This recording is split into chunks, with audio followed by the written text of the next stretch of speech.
So this talk is called This Mess We're In, and I think the plenary session did a great example of sort of explaining what that is. So I'm going to get into a little more detail, because part of the work I do is done for a large corporate. I have a standard disclaimer which says that, you know, whatever I say is not their views, and etc., etc.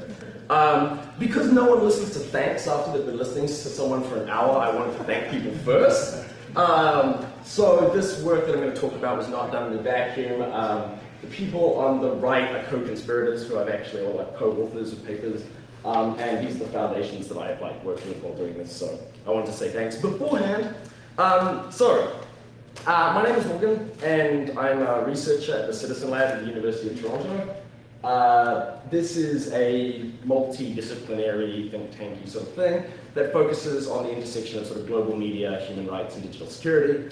For my day job, I do security engineering for a little known search engine. And I also do some volunteer work sometimes for the Electronic Frontier Foundation. I was thinking about what this talk is about. So I've sort of done a bunch of research and I was going to talk about it. And then I was trying to think of the sort of narrative arc and why I actually did this work. So I was thinking, well, when I was younger, I had a dream. And it was a little bit this sort of dream, but it actually turns out that it was really more of this sort of dream. It was kind of a very 90s dream, and it's actually kind of an admission, right? So I was a teenage techno-utopian, right? I was like, oh my god, the internet is totally fantastic. This whole unprecedented ability to communicate with people all over the world is fantastic. It's going to change humanity and solve all our problems. We can go on global hunger. It's going to be great. And I thought that we were going to win because I thought that intrinsically information operated in certain ways. We sort of saw the internet give voice to those who previously hadn't had any. As it turns out, I grew up and so did the internet, and technology doesn't solve asymmetrical problems, it acts as a power amplifier. So that means that we kind of got the first few years of the internet for free. The early adopters, people sort of got on message boards and were like, wow, look at us, we can communicate, that sort of thing. And then other people sort of really thoroughly got on top of the internet. And so when people that had sort of had genuine power got hold of it, that meant that power was also amplified. So in case anyone is not aware, and I'm actually presuming that everyone in this audience will be, this is a picture of a prison that was designed by Jeremy Bentham. And the idea was that somewhat you get the central room from which you could see all the cells, and it would disincentivize the prisoners from misbehaving. Because they wouldn't actually know if they were being watched or not, but, there could be someone in that central room watching them, so they should probably, which obviously is, I'm using this as a metaphor for the problems with global internet surveillance. So this talk is actually about surveillance. I'm going to talk about problems of mass surveillance. I'm going to talk about a bunch of the mechanisms of targeted surveillance, which frequently people actually think of as hacking. And I'm going to talk a little bit about legal coercion, because that actually kind of plays an important part in this whole game. So I presume most of the people in this room are reasonably familiar with the mechanisms by which mass surveillance actually happens. Very, very briefly, generally what you do is you just stick boxes which intercept traffic at really fat junction points on the internet, and you can sort of hoover it up or gather, data, metadata, artisanal data, big data, small data, that sort of thing. And there's sort of a bunch of companies that sell hardware which facilitates this type of collection. A lot of you guys have probably heard of NARIS. If you're not sure why you've heard of NARIS, it's because there's a guy called Mark Klein from San Francisco who was one of the first NSA whistleblowers. He was an AT&T technician whose job was to run fiber, and so he was they asked him to run a whole bunch of fiber into this room, which was full of NARIS boxes, which did massive intercept for the NSA. And he decided that he wasn't totally cool with this, so he told the public about it. Now, you've probably seen this picture before, right? So XKeystore is, according to what's been made public, theoretically one of the NSA's more wide-ranging intercept platforms. And so this gives you people's internet browsing history and all sorts of information that passes over the internet about people. And as you can see from this wonderful slide that's been created. Their reach is fairly broad, as you would expect from the best funded spy agency in the world. Now, Narus is not the only provider who provides this sort of thing. The blood here is actually not, this is not the company's actual logo. The blood was also not added by me. I found this editorialization on the internet while I was actually looking for this company. And I was like, this is amazing. And the Amesis are actually also a massive intersect vendor. And the reason why the blood is because their gear was found in Libya. And now a bunch of people were really unimpressed by that because, I mean, without going too much into it, it was sort of widely felt that Gaddafi and his friends ran the country like a bunch of thugs. And so facilitating a surveillance state was not viewed as very human rights friendly.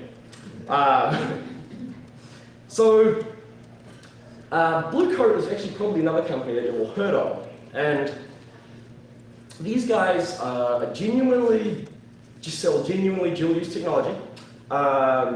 They sell boxes which provide real-time monitoring of your network, which if you're a large enterprise sounds like a great idea. In fact, it's advised. You should probably do this. The reason why there's sort of some controversy around them is because in 2011, the hacktivist group Telecomics discovered that their gear was being used in Syria. And there's going to be talks about sanctions and export controls and all sorts of things, but Syria is one of those countries that the US vendors are simply just not allowed to sell to. So there was a Wall Street Journal article, and this was a big deal. And then I remember shortly after that hearing about the fact that Blue Coat devices were allegedly being used in Saudi Arabia to facilitate largely internet censorship there. And I thought about this, and I sort of wondered why we were getting excited about finding this in one country or another country. And because I'm a security engineer, I decided to plot things and make a map. So this was a map that was made, I think it was beginning of 2013. And it's a little unclear, so I'm going to explain the colors. So the blue is sort of where I found, these Blue Coat boxes. The black is where I did not find these Blue Coat boxes. And the gray is where I found them, but decided I didn't care. Now, the reason why I decided I didn't care is because these were places where I found them, but I found them on corporate networks. And so it's like, if you're using it on a corporate network, I actually just don't, But in the other places, they were found on public networks and provider networks. And what's actually interesting is that Blue Coat now sells a service that they describe as SSL visibility, which is very worrying. And what that is they use sort of very high-speed network processes to look at traffic in a large quantity. And if you, for some legitimate reason, have a root certificate, then an SSL is configured in a certain way. And there's a bunch of providers, but the long and the short of it is that these boxes are supposed to help you inspect encrypted traffic. So we reported on this January 16th. What was nice was in April 2013, it was actually found that their gear was actually being sold through a reseller, I think in Dubai. And their reseller was fined for sort of unethical business practices. And I thought that was it. But then this thing happened called the Internet Census, which do people in the room know what that was? The Internet Census was this crazy bit of rogue academia where this guy actually wrote a botnet and infected hundreds of thousands of computers around the world. And what he did with it is he used it to make a map of the internet. And this is the most complete map of the internet that we've actually seen. I was able to see inside networks by looking at his scans that I couldn't see from my vantage point. And sort of like, as opposed to sort of an aerial shot of a map of the city, it's like someone walked through all the buildings. So maybe another map. And what was interesting this time, particularly pertinent, is we sort of ended up with these devices showing up in Iran, which is another country that US vendors are simply just not allowed to sell to. So Blue Coat is found in Saudi Arabia. Now, we released another report on this, and the investigation is ongoing. As I said, the technology is genuinely dual use, but what I found interesting about this is that, so Blue Coat's president said, we do not design our products for surveillance or the purpose of suppressing human rights. It's fine. But if they don't design their products for surveillance, then why have they been sold for surveillance? And I was sure that they had, But when I actually went to look for it, I started finding things like this. So they published an apology about their devices being found in Syria. And oddly, that was gone when I last looked for it. It had been 404. And then I was looking, trying to find evidence of them advertising this gear, surveillance gear at conferences. And also, the links I found to them were also gone. Fortunately, the Wayback Machine remembers. And so you have Craig Hicks Fraser, VP Blue Coat Systems, selling at ISS World in Dubai 2006, which is surveillance gear, practical examples of lawful intercept. So, you know, go figure. Anyway, this actually shouldn't, I mean, basically what this shows is sort of heavy proliferation of these types of technologies, which is probably not a new concern to anyone in this room. In fact, generally not the sort of internet community. In fact, there was sort of a group of people in the 90s, you know, cypherpunks were very, very concerned about the threats that mass surveillance might play to free expression on the internet. And they wrote a bunch of tools. And as a thought exercise, if you imagine being a cypherpunk in the 90s and waking up right now, you might actually think that you'd won that fight. Because the world's most popular operating system vendor has full disk encryption. A bunch of large grid providers all do HTTPS by default. The Tor project still exists, and people use it, and it's actually like been influential in world events. Just crazy. Whisper systems, people doing encrypted text, encrypted voice, you know, this is fantastic. However, as we all know, surveillance has changed a lot too. And it's also now child-friendly. But there was a fantastic article in Foreign Policy magazine a little while ago that detailed a group in the NSA called the TAO, or Tailored Access Operations. And what was interesting is it stipulated that much of the code breaking that is done now is not actually done by NSA's football field of mathematicians, but what happens is that you actually get a group of people to break into systems, steal keys, and then decrypt traffic and so forth, because it's simply much cheaper and easier. Obviously, the NSA is not the only people doing this. The activities of 3PLA, the Chinese equivalent, have been reasonably well documented in terms of breaking into computers, to steal materials, etc., etc. And this happens much like you would expect. Target gets exploited, an implant gets inserted onto their computer or digital device, and then you surveil their communications, track their location, or steal data, or you know, whatever it is you think you might do. And this is a really big deal. Even to the point where Microsoft's general counsel, Brad Smith, said, government snooping potentially now constitutes an advanced persistent threat. And this was sort of in the Microsoft blog post about when the NSA revelations came out. This sort of thing has been going on for quite a while. For people with a certain eye, you might remember this one, which is the Bundestrojaner. So this was a case where it actually came out of a legal discovery. The defendant was a steroid dealer. And what happened is in legal discovery, it was revealed that the German police had backdoored his computer to collect his communications about the steroid ring. And so the defense asked for his computer back. And forensics was done, and you know, the police's backdoor was sort of analyzed and found they were doing it. Around a similar time, the Dutch government was proposing very interesting laws suggesting that they be allowed to conduct remote searches on computers anywhere and be able to delete data on remote computers anywhere to remove the accessibility of illegal files, which of course is super worrying, right? Because now all of a sudden it's like, wait, can I hack my computers to delete my MP3s? Like this law didn't pass in this form. But what it shows actually a demand, right, for this type of technology, for this type of surveillance. And demand leads to supply in a free market world.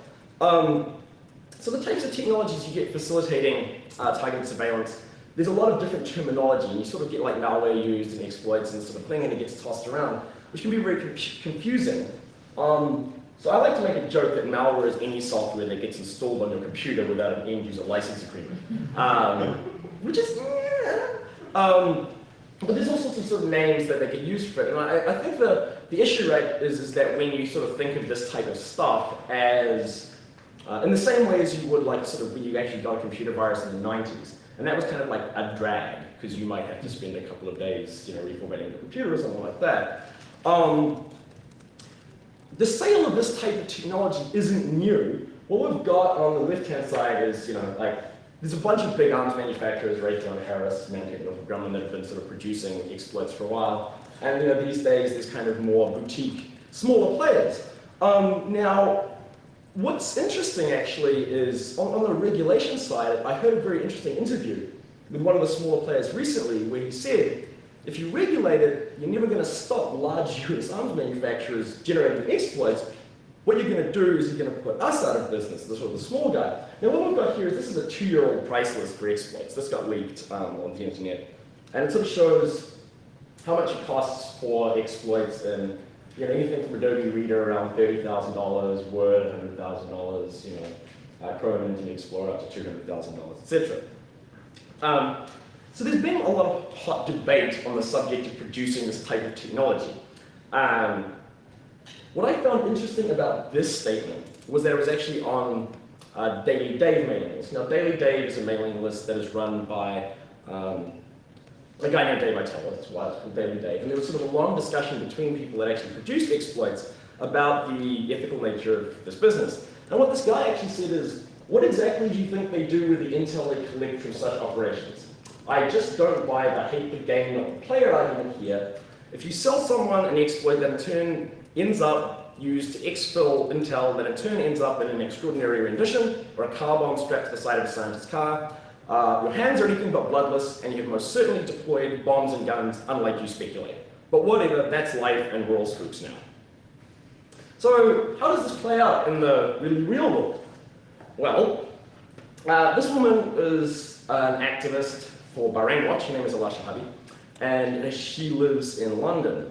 Now, a couple of years ago, she was, who says end user education doesn't work? She's a non-technical person, right? She's like, I think I've been hit by a targeted Trojan, which, she was right.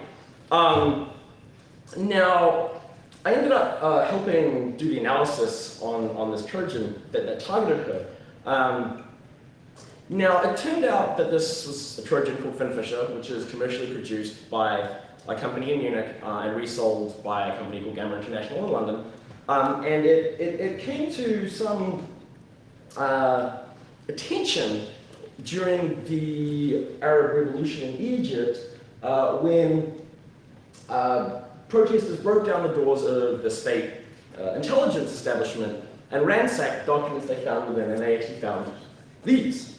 Now, as you can see, there's 2 State Security Investigation Department, Cairo, Egypt, remote intrusion solution, FinSpy, cost $287,000.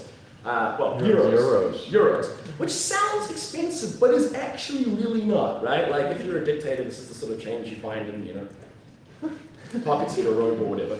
At least in my head, I imagine. I've never been a dictator, nor do I know any, but, so people really want to know what this backdoor looks like, right? Like Mikko Hyppinen, who runs an antivirus company out of Finland, F-Secure, said, we know it exists, but we've never seen it. You can imagine a rare diamond. So it was interesting actually finding this and analyzing it. And this isn't sort of a virus. This is a fully featured surveillance solution.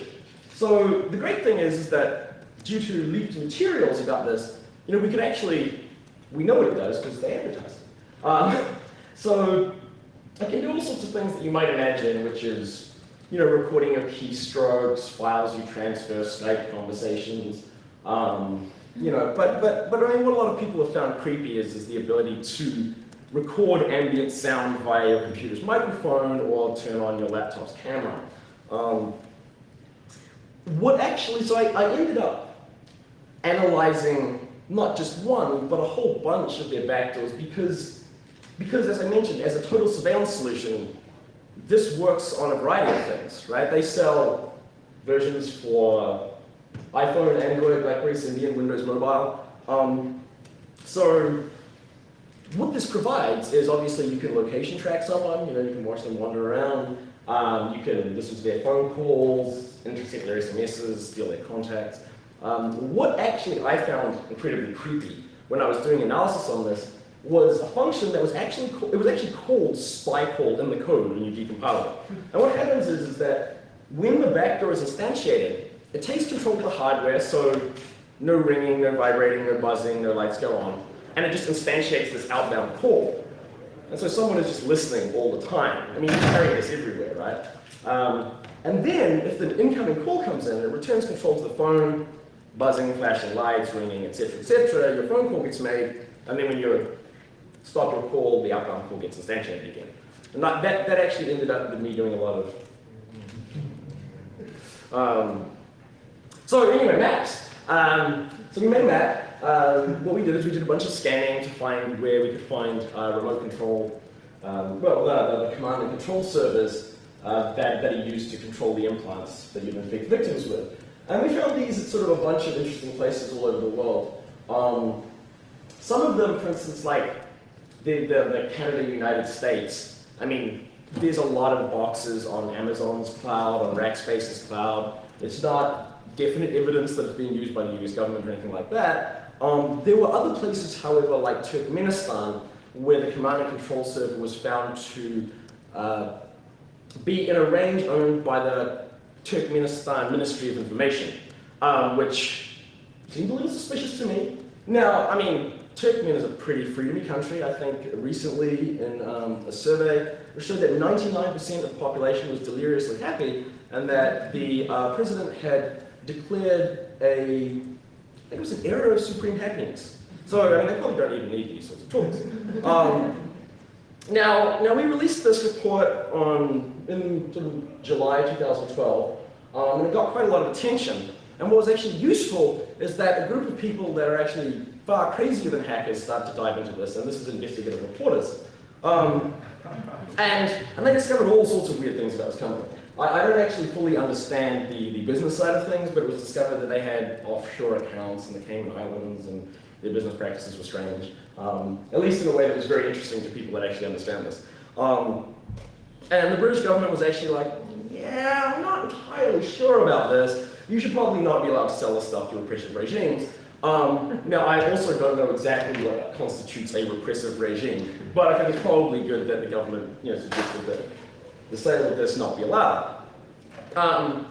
The sort of latest moves on this, there's an Ethiopian guy in the UK that discovered that the Ethiopian government was using this technology to spy on him, and he is not very happy.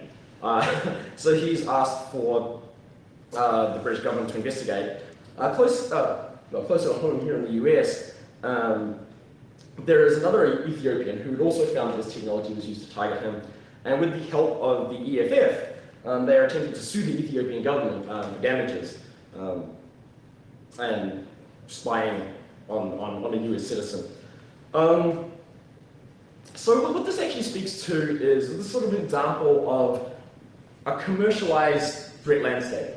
I mean, as I mentioned before, sale of offensive technology isn't new, but it actually used to be something that was created by people that had boutique capability, right? So you had countries that have been making their own technology.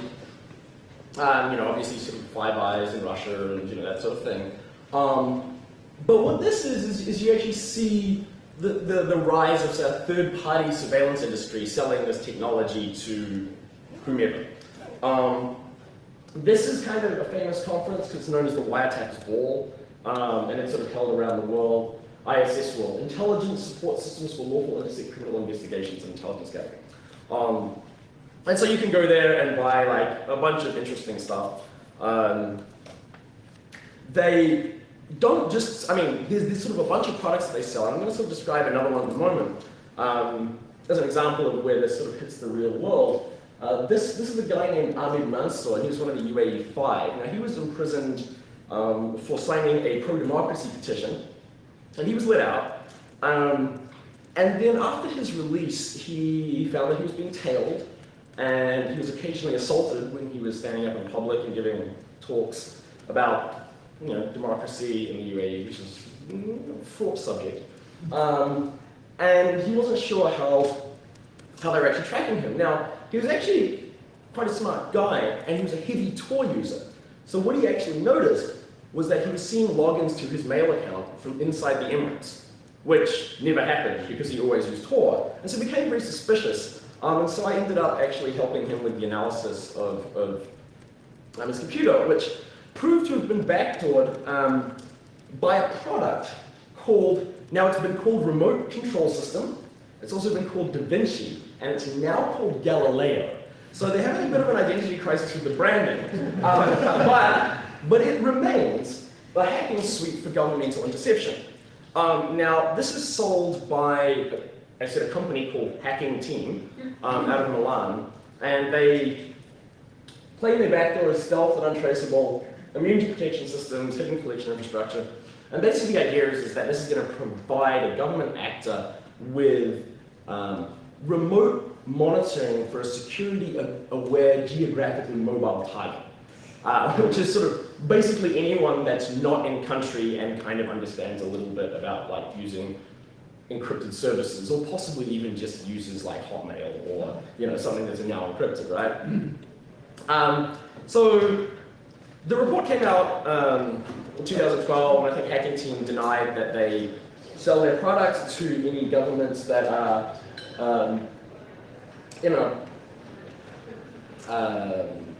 disreputable. However, their product was also found being used to target citizen journalists in Morocco. This is a group called Mantrakinch. They said a variety of things that the Moroccan government didn't particularly like during sort of uprisings in the Middle East. And their organization, they won a free expression online award from Global Voices, and I think Google gave them a bunch of money for this sort of thing. And they actually, being a citizen journalist organization, they received a message which wasn't exactly designed to congratulate them. And they sort of have this portion of their webpage which says, please send scoops here. And so they got a message which said, well, I really don't want to be named, but this is really scandalous. You should really download and look at this doc. Which, as it turns out, was actually also Hacking Team's technology. And so this has actually been used rather liberally. And we sort of did some recent mapping efforts. Now, they actually have a mailing list. You can just go to their webpage and sign up for Hacking Team's mailing list. And recently, the guy from Hacking Team said, I think he said like 30 plus countries was, I think, his quote. So we tried to make a map. It's going to be yellow for the rest of the time. So we tried to make a map of countries that we could actually, couldn't get all 30, but no one's perfect. This was sort of a map of countries which we sort of heavily suspect that the governments are actually using this technology. So interestingly, sort of places like Kazakhstan, Uzbekistan, Saudi Arabia, Oman, Iraq, etc. Now, what gets interesting, really, really interesting, is when this technology is used in sort of a hot war zone. So, as you guys are probably aware, Syria's been in some turmoil for 3 years or so. Now, sort of around, I think it was actually Valentine's Day in 2012, CNN produced an article saying that spyware was the newest weapon in the Syrian conflict and that sort of thing. Now, the guy's face that you can see here is a man named Buran Galyou, and he was, at the time, the head of the Syrian transnational opposition. Now, his Facebook page was compromised, and it was actually used to seed malware to all of the people that were actually sort of in close contact with him. Now, I ended up investigating this, and this is actually going to seem humorous, and we'll get to the slightly grimmer stuff in a second, but I actually found the website that the people who did the attacks used for staging. So they actually went through various iterations of their actual phishing campaign. So this was one of them, and as anyone who's ever used Facebook can tell, this is not very representative of a Facebook page. They also tried. So this was actually the website that I found, and they had directory listing turned on, so I could look at the various attempts that they used to make this phishing thing, right? And this was another one that they tried. Also not incredibly Facebooky. And this one, which, not so Facebooky either. And this kind of seems amusing. I sort of wanted to show some details about how this investigation went. But a lot of the targeting is actually incredibly grisly. it generally suggests that people should view or look at content that pertains to atrocities committed by soldiers, rape of women in towns by Assad thugs, and that sort of thing. And what this does is it sort of provides visibility into communications of the opposition, where the consequences can actually be pretty total. So recently I was analyzing malware that was used in Syria, and it said, witness this atrocity by a Syrian soldier if he murders the civilian. And so I was analyzing malware. So I pulled it apart and I separated the implant, and I was like, oh, this video is now clean, and without thinking about it, I actually watched it. Now I've seen which was, chump move.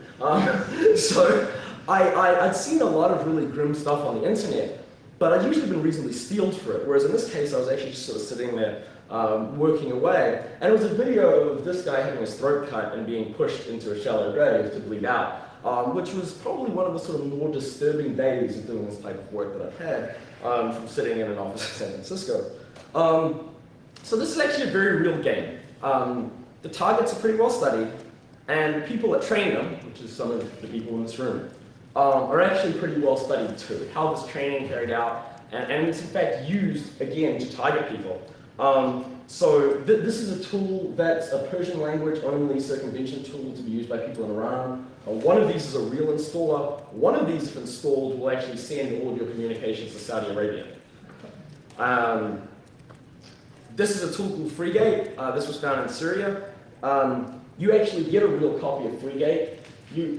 Real copy. You also just get a free SVC host binary, which sits in your application data folder, which sends your malware to which sends your information to somewhere in Damascus, which you probably don't want. I've even seen backdoor copies of the Tor browser bundle. The copy that I actually analyzed most recently sent information somewhere in China, which I guess is sort of unsurprising given the Chinese government's targeting groups like Falun Gong and that sort of thing.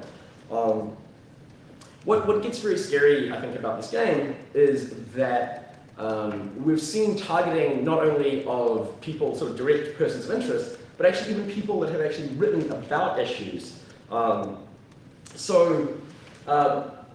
Recently, I wrote up an analysis of a bunch of malware that was used by Vietnamese actors. Now, what they'd actually been doing is they've been hacking, there's a massive Vietnamese diaspora, it's like 8 million people, and they've been targeting Vietnamese people in America, Vietnamese people in France, and this was generally people that wrote political blogs.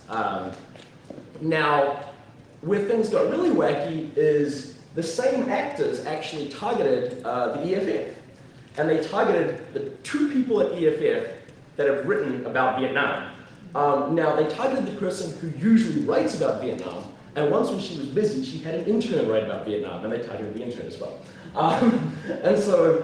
Additionally, an Associated Press reporter who walks the Vietnam beat, also targeted by these guys. It actually just sort of goes to show this sort of technology is very scalable, and it's very deniable, which makes it very attractive to use.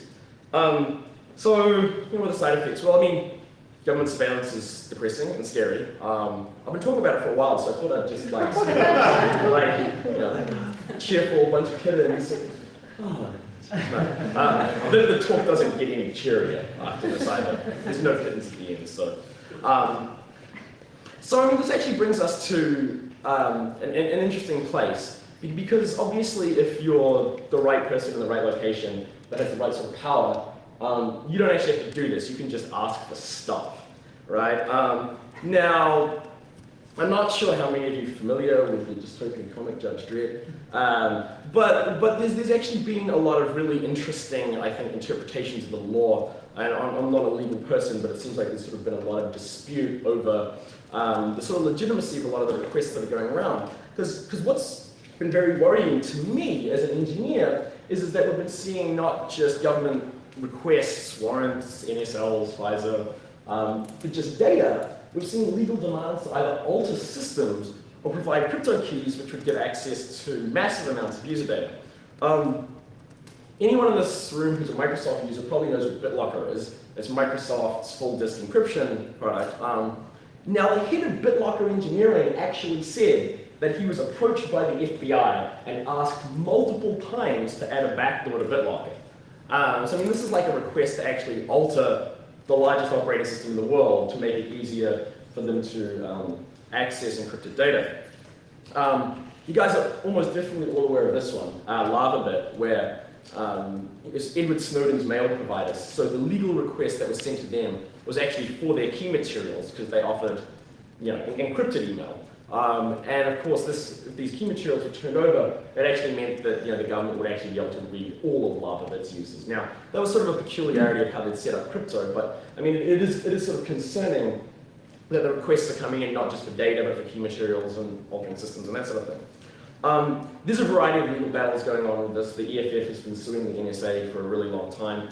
And there's also been sort of a bunch of letters from people in the security community and various academics and that sort of thing. And there's, an NSA review committee that has made recommendations which the government's ignoring, all that sort of good stuff. So, as an engineer, now I don't actually think that crypto will save you, but it actually, we can do some very useful things with it.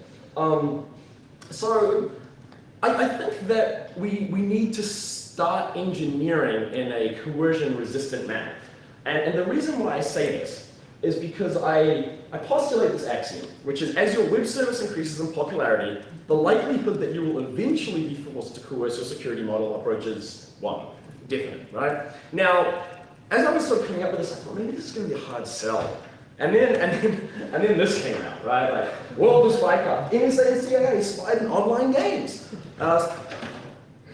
Really? And this is actually a 70-page unredacted document on this, which makes it fascinating reading, because it's actually largely about the fact that the GCHQ had developed a lot of in-game spying capability, and the NSA was like, we really got to get in on this. This is thoroughly good, right? Like, they've already had an effort to exploit gaming in virtual environments. They have exploitation models in Xbox Live, World of Warcraft. It was like, come on, guys, like, we're not getting these sweet gaming chats. And so I was like, I think it's a fairly safe postulation that if you have massive amounts of user data, someone is actually going to try to coerce you to give it up at some point.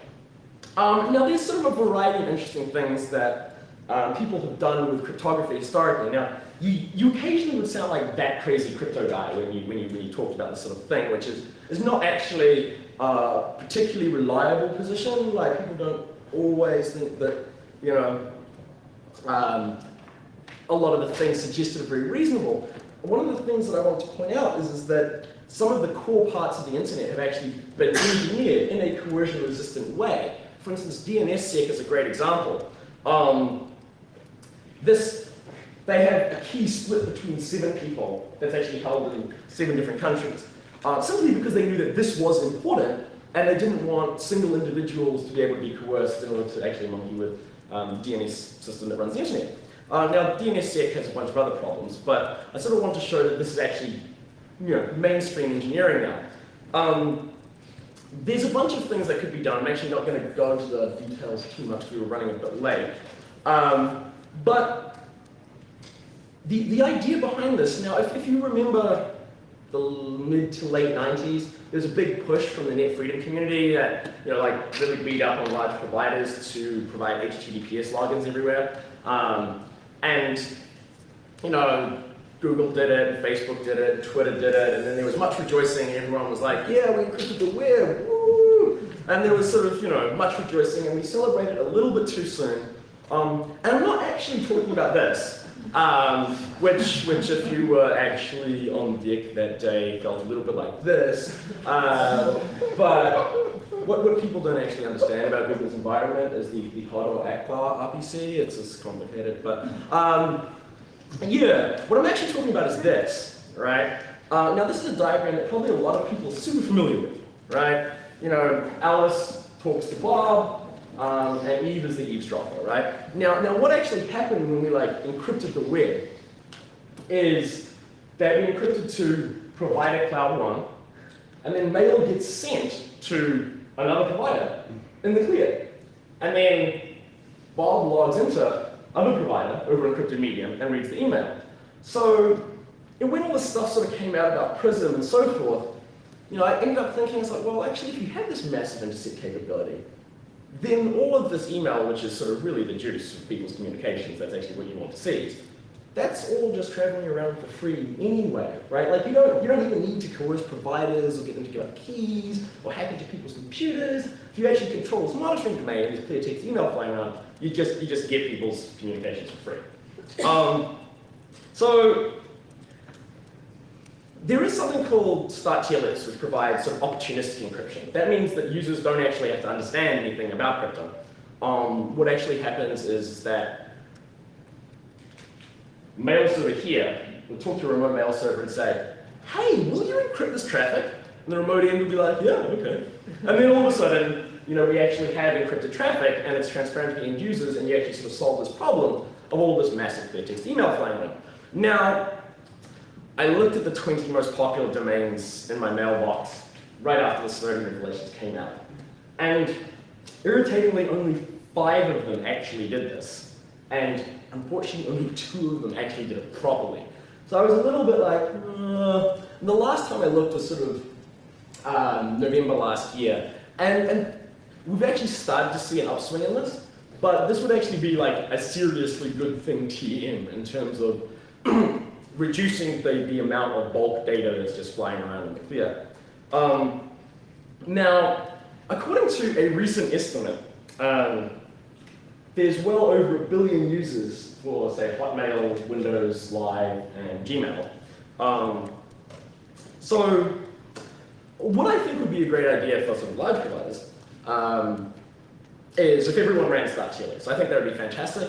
The good thing is that it's doable. We already have the technology. People have engineers. You can turn it on. That's great. The bad thing is that it's opportunistic encryption. So that actually means that you can actually still perform attacks on it. Like, Alice logs into provider, sends email. Eve here says, do you provide encryption? No! Like, oh, well, here's the email anyway, right? Not so great. Or what would be better in the long term is if we had this technology and we actually had pinning of the cryptographic properties between major providers. Because those servers aren't going anywhere. People actually know what their key materials are, and if large companies actually share their key materials and agreed to only recognize each other's, then this traffic would be undeceptible and would provide sort of real protection for around 1 billion users, and I think that would actually be pretty cool. So the idea is that I think, basically though, I mean that's sort of just an example, but I think that as I'm an engineer, so I think that engineering really needs to happen now to protect against the coercion of the security model. And it's something we actually have to do in order to protect users. Like, to not do so is actually negligent. Now, I think we have the tools, and I think that we can do this. Going back to the beginning, like, maybe I'm kind of, as I said, my admission of being a teenage techno-utopian. And so I think it's sort of like really difficult to admit that you might have been wrong when you were a teenager. And so I still sort of think that, as Marie just said before, the NSA's actions have made internet freedom a really difficult, legitimate foreign policy goal. However, I actually think that there are things that we can do. While crypto won't save us, this is sort of, as an engineer, I think in terms of engineering, but my fight doesn't have to be your fight, which is sort of why we're actually all at RightsCon. There's a lot of different types of skills that everyone has. And so I think the idea is actually just not to be privacy or security nihilists. Be a nihilist in the basket. Yeah, and so that's actually basically sort of what I wanted to end on. I think that there's actually lots of ways that we can sort of try to dig ourselves out of this mess. So yeah, I'm now happy to answer any questions, so I think we're probably, Yeah, 15 minutes left. Right. Okay, that's great. So this is a sample question. This is actually what I frequently get, which is I realize that as a victim of targeted malware. Please take a look. The answer is not right now. But if anyone else has any other questions, then I'm happy to. Who are the 2 good email providers? Who are the 2 good email providers with the Start TLS and the live stream? So Google actually has it set up properly, and so does gmx.de. There's a German provider, and I looked and I was like, well, hey, this is great. But that was in June last year. Like, people have actually really upped their games. There's actually, I can't remember who it was. It was someone really surprising recently. I think it was like Comcast or Verizon that actually had their stuff set up properly, or I mean, it was someone, he's shaking his head no, but like, I can't remember who it was, but it was someone that I was like, oh, I wouldn't have thought that. But I said, like, you know, we can talk afterwards. I can show you and try to figure out an updated list or something. Anyone else? What about stuff at rest? How do you Sorry, deal with to cope with not having to answer? Well, How I do you think deal with the data in it's this? sort of data at rest. So, I mean, there's sort of a broad question, right? So there's lots of things you can do, right? Like you can require that things be held in an encrypted manner. I mean, I think Mailpile is trying to do something where, you know, the problem with this, right, is that there's a massive trade-off in usability. If only the user can access their data with a password, it means if they forget that, then it's gone, which is actually something that freaks out a lot of people, right? And so, I mean, there's sort of a bunch of, you can start doing really interesting things, like if you want to sort of go down the crypto mine, you could actually store data in such a way that it requires really complex and expensive computations to decrypt, which means that you could, you know, maybe decrypt, say, 1 user's worth of data, but if someone asks for 10,000, then it would take a really long time. But I mean, I guess it sort of depends on exactly what problem you're trying to solve for how much data and who your users are, right? So there's, you know, but. Anyone else? No. Oh. I have a question, and this is kind of odd, and I'm asking you to respond with something that's not really sort of on you, but I'm curious, you know, there would be all these hacker conferences, right? And then the NSA would go and they would try to recruit them. I mean, they were not very actively, and they still are, right? Yeah. And then, you know, presumably they were successful sometimes, and now everybody's shocked that the NSA is using hacking techniques. They're actually hacking into things. Well, I mean, I'm also did they think concerned they about would get this. cured when they would start No, looking for the so no, I think this is actually a really interesting question because I mean, one of the things that I've always found interesting is the sort of the internal narratives of communities and that sort of thing. And I find it very interesting that General Hayden actually bothers to show up to conferences like Black Hat and DEF CON to lie to the security community. Because obviously he cares what their opinion is, otherwise he wouldn't take the time to lie in person. But, I mean, I think that sort of,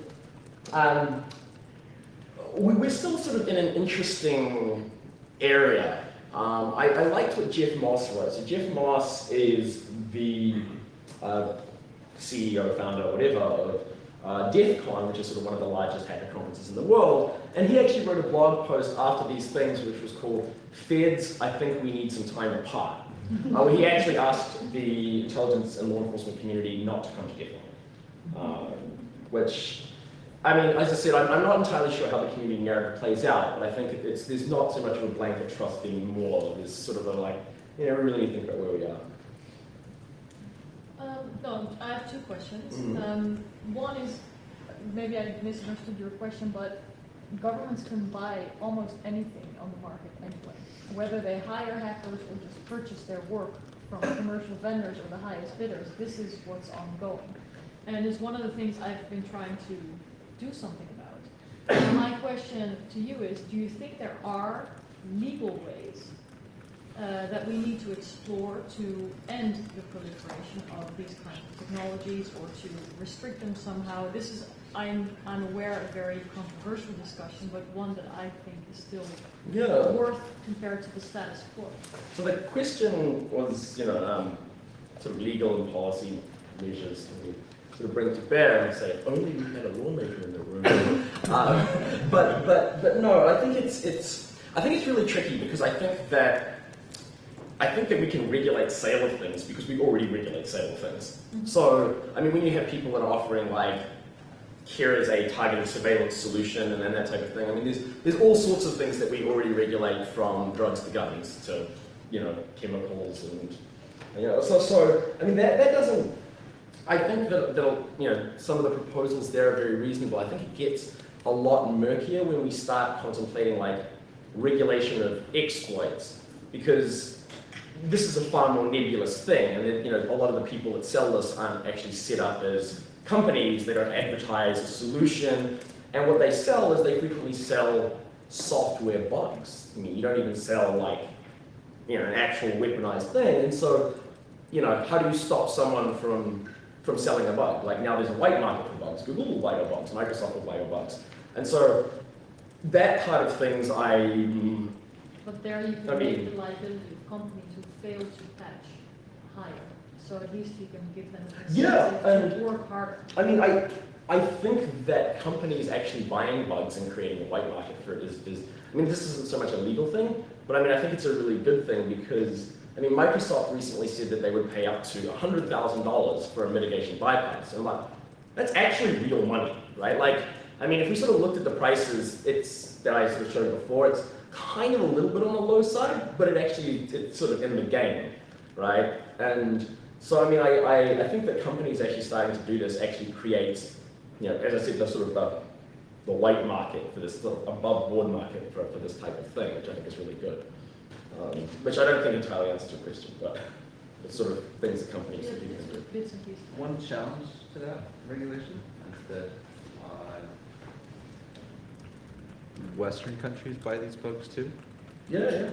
And so if we want to make a moral statement and say selling bugs for spying is bad, then it's hard to speak out of both sides of your Yeah. mouth. So actually, one of my concerns with that is that, say we regulate, say, all of these tools in a really good way, however that actually looks, right? Then one of my worries is, for instance, say Raytheon, which is one of the world's largest arms manufacturers, that also produces offensive digital technology. Are they really ever going to stop producing it and selling it to the US government? Or is there simply going to be some type of, I mean, as we've already seen, there are sort of secret courts interpreting secret laws. And so it makes, I think it would be good to have these laws on the books. I wonder if then we would sort of get corollary secret laws which make it okay for very large governments to purchase. So like Raytheon selling stuff to the US government, can we actually regulate that? I mean, I don't know. Has all this stuff been ad hoc for you to respond to it, or has it been brought into court as an expert witness of pretty successful prosecutions on any of that? No, I've never been an expert witness. Yeah. So, none of this constitutes legal advice, I'm not a lawyer. The framework doesn't exist for Huh? prosecution against either like an independent agency that's doing that. So, pardon? There isn't a legal framework to do a prosecution. Actually, I don't know, Rich, do you want to speak to, he was asking if there's any legal framework for prosecuting people for this now. Do you, I mean, I don't. Depends. There are, on the EU level, which is what I know best, there are ad hoc sanctions to some countries, and they are about sales of repressive technologies. And so the question is how far you want to stretch that So it's on the category. trade side. It's on the trade side, and so I think that allows for a way to look at the transactional part, so who's paying for what and where is it going to be Right. used. So for example, just like you have a weapon embargo, you know, as much as we would like to, weapons are still sold in the world, but there are circumstances where countries can no longer purchase weapons, and the same goes for tear gas. Or in the EU, we've also banned the sale and also the transit through, basically, of, and this is a bit sinister, especially in this country, but there are medicines and also tools that are used for torture and death penalty. And the EU wants nothing to do with it, not to export it, but also not to transit it. Okay. And so those are ways to be quite tweaked about certain transactions, certain technologies to certain countries. Right. Good answer. Please. I was just wanted to bring up part of the mandate, at least the NSA, and I bet most state security services is also defense. And this is something that we have kind of forgotten about. And it's something that I think that political pressure could really help. Like something like the NSA has a massive trove of exploits. And let's say they, instead of using these for tailored access, they use these, they submit these for fixes. I mean, the NSA's scale is so huge that would have quite a sizable impact on security in general. And then you raise the bar. There's less. Didn't they deliberately destroy security? No, they don't hunt them, but they find exploits to keep them. Ah, They I use them see. for attacking. No, I see. But it's, Yeah, they say they're supposed to be doing defense yeah, I as well. understand. There's a term for that, it's called novus, nobody but us, Yeah. which is, you know, we have this exploit, but nobody else will, so it's fine, because we're the good Which guys. is, fiction. Well, yeah, I mean, I'm sure there are lots of very interesting discussions that happen regarding which things should be used offensively and which things should be fixed, you know, sort of based on how likely you think they would be found, and you know, yes. Well, look, I mean, even in an ideal world, a reduction of this sort of thing, wouldn't it hit a wall of like necessary, proportionate, warranted, maybe justified use, where like the need or desire for these things, even above board, will like maintain a market for it? Well, yeah, I mean, I think that it's unlikely that people will simply stop using these sorts of technologies, and I think there are probably people that would argue that it is not desirable for these to be fully stopped because, you know, people will want. I mean, the most common arguments that you get are the children ones, which is, you know, there's the four horsemen of the apocalypse, right? Which I think it's child pornographers, money launderers, drug dealers, and Defamation, piracy. organized crime. But I mean, yeah, I mean, there's you know, all of these things, reasons why we have to have this technology. There's a lot of troubling things about its usage. I think part of the issue is that the discussion about the when, how, what, and where are very new, and so this type of technology is, as I mentioned before, it's actually reasonably scalable, it's reasonably deniable, and it's actually reasonably cheap. And so it used to be that, say, think about this as a thought exercise. Would you prefer that someone go through your bedroom or all of your online identity?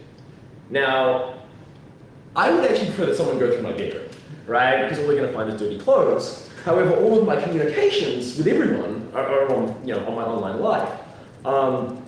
Now, it used to be that, you know, in order to actually put a camera in someone's bedroom and wiretap their house, this was considered to be extremely invasive. And you know, this person would have to be a serious person of interest. Probably like a RICO case or better, like criminal conspiracy or something like that, right?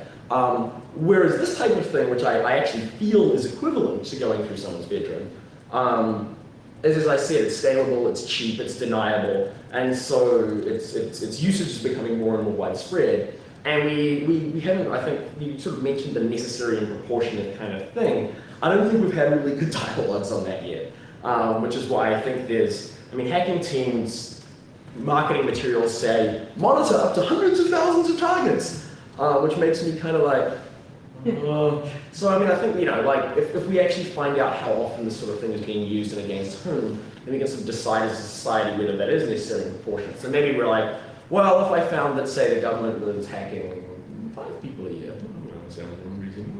50? Sure. Like 50,000? You know, like 100,000? And you start like, wait, I'm not sure that's, you know. And so, I mean, I think that these are the types of dialogues we really need to have. Well, and the results. And the results. Yeah, so if you are, you know, paying for certain measures, like I'm taking an extreme example, but the Hadopi law in France to stop online piracy Right. had a net result of costing approximately 12 million euros and Didn't stop penalizing 6 individuals. Right. Yeah, I mean, I think, I mean, one of the things with this stuff is that it is cheaper than traditional methods of surveillance. Like, I'm not sure exactly what the cost. It would be interesting to know how much money is spent, because, like, I mean, how much this stuff costs is actually, again, you know, you have leaked slides from 2 years ago. You get some so in the case of Egypt, it was found that, you know, they made this purchase order for 287,000 euros. What was really interesting is after we discovered it was being used in Mexico, a bunch of Mexican lawyers, and I don't know what a FOIA request is in Mexico, I can't remember, but it was the equivalent. And they discovered that the Mexican government had spent $15 million on Finfisher. So obviously they bought sort of the glad bag of tricks with the bells and whistles. So I mean, yeah, like the public knowledge of what this costs is actually very fragmented, right, based on sort of very partial knowledge here and there. That's it? Have you seen Marshall Hoffman's presentation from RightsCon? No. She talked about the governance theories of what kinds of coercion are possible in terms of altering the design of the technology. Okay. And she suggested that the governance theory is that the legally permissible coercion is extremely broad and open-ended. I'm not surprised. That's their interpretation. She has some quotes about this. I think it would be interesting for more, and useful for more technology developers to see this. Yeah. Because we do see, on Liberation Tech or wherever, someone says, I have my new encrypted communication platform. Or, someone starts or continues to operate a communication-related business. And they say, oh, well, my security is really great, and I thought it through really well. Meanwhile, you have these court cases where you have these theories about, what could the government secretly order them to change or divulge or secretly send to a particular user or whatever. And we don't have really reported court decisions that clarify this, but the governance theory, according to Marsha, is really quite well. Marsha is a lawyer and is capable of giving legal advice, so I actually do recommend that people watch this talk. Because it's certainly very fascinating, and I've had discussions with her about the circumstances under which government can coerce crypto keys and that sort of thing, which she is infinitely more knowledgeable than I am. So it is actually very interesting that area, and there's what sort of requests can the government make of providers in terms of redesign or coercion. One that I remember sort of from reading in the sort of technical press was about Project Chess. Remember that? That was Skype's. Skype was sort of a company based out of Luxembourg, and I think the CEO made a comment on the record in 2005, where he said that Skype was functionally untappable, and it was like encrypted peer-to-peer traffic. So they actually literally did not know how to tap it. Right? They were like, we just don't know how to comply with government requests and that sort of thing. And then it was leaked recently, and I don't remember exactly how. There was some regulations or investigative reporting or something like that. But there had actually been an internal project. They had actually been asked to figure out how they could actually tap Skype communications. And so they had an internal thing called Project Chess, which was apparently, a project to actually alter their system so they actually could, do tapping, that sort of thing. So, it does get interesting on what the government can ask you to do, right? I don't know if it's Marsha's talk there or Chris Palmer's talk, but one of them suggested software updates to users as one thing that the government could try to require, like malicious software updates. Malicious software updates. So I think that's why the sort of whole idea of coercion-resistant design is important, right? Because the idea is that coercion is likely, as opposed to being one of those things that come on, what are the chances, Xbox Live modules, we got to put it on there. World of Warcraft, so that's the. But yes, I think it'd be good. Does anyone? I think that's it. People can. That's it. And I'll turn it.